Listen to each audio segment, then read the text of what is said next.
You know those games that just kind of like start off really great, they start off with a bang and you're like, wow, this game is absolutely amazing.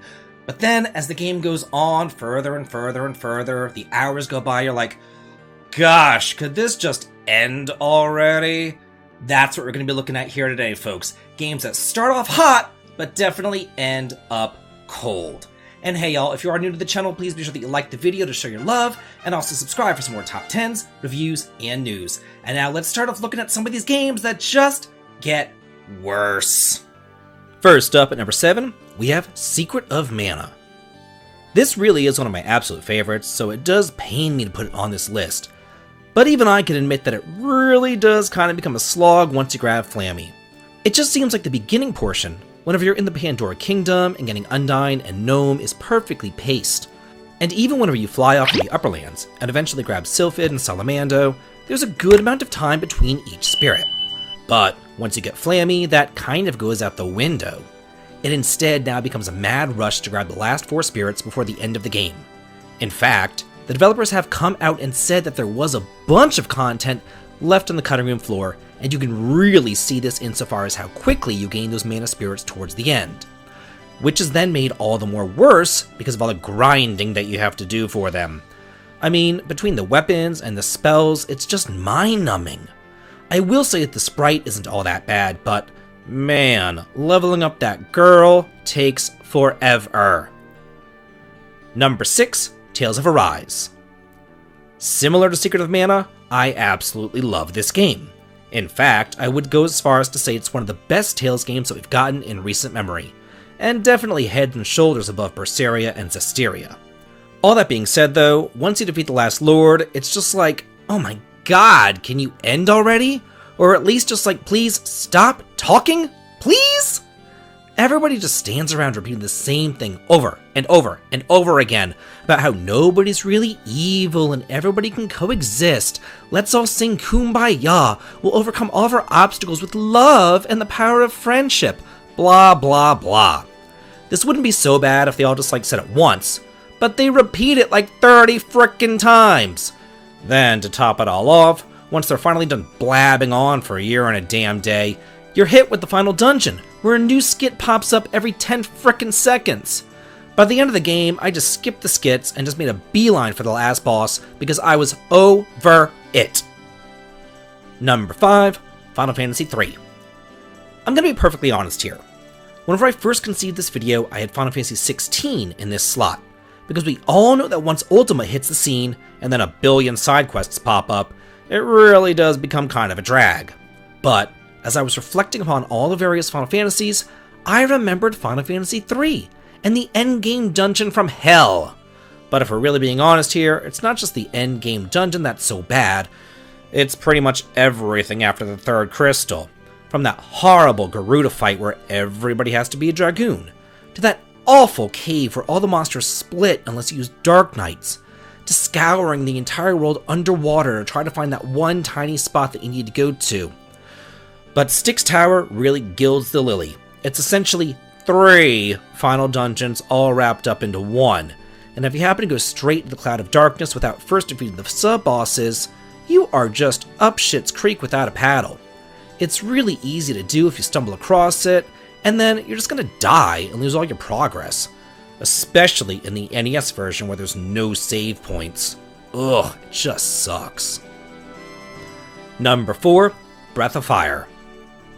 This game should have just ended like 5 hours or so after you got that Queen Blue, and then, you know, you could have just left that stupid mole behind too. That wouldn't have been so bad if it just ended there. But no!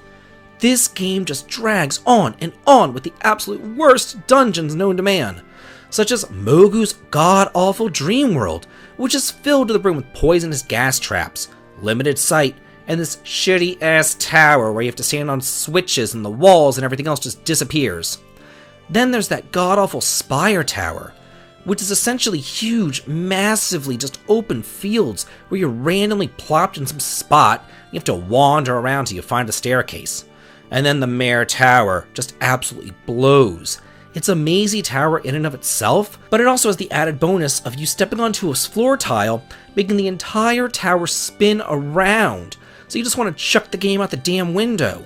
I mean, the beginning's great, but ugh, this ending portion is probably the worst in gaming. It is eternal punishment. Number 3, Grandia 3. What in the world happened here? It's almost like 2 separate groups of developers came together and they just copy and pasted their game together into one. It's so nonsensical.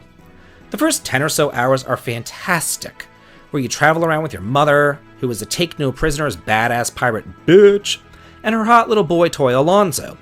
But the second that you leave your home island, the story just dies off a cliff. Yuki's entire character arc is completely dropped as he just decides to fawn all over that boring basic bitch Alfina. He completely forgets Cornell, Alonzo, and Miranda as if they just don't even exist anymore, and it all just kind of feels stitched together at the last minute. There's gonna be villains who just kind of appear then disappear with no explanation whatsoever. Places mentioned that you can never visit, even though you can see them there on the map. It's kind of crazy. It's really like they had all these grandiose ideas and they implemented them all within the first 10 or so hours, then they just gave up for the last portion of the game. Number 2, Dragon Quest II. I've always liked this game. I don't know why, there's just something about it. It just feels so different from all the rest of the Dragon Quest games. It kind of just went off and did its own thing, and I can appreciate that.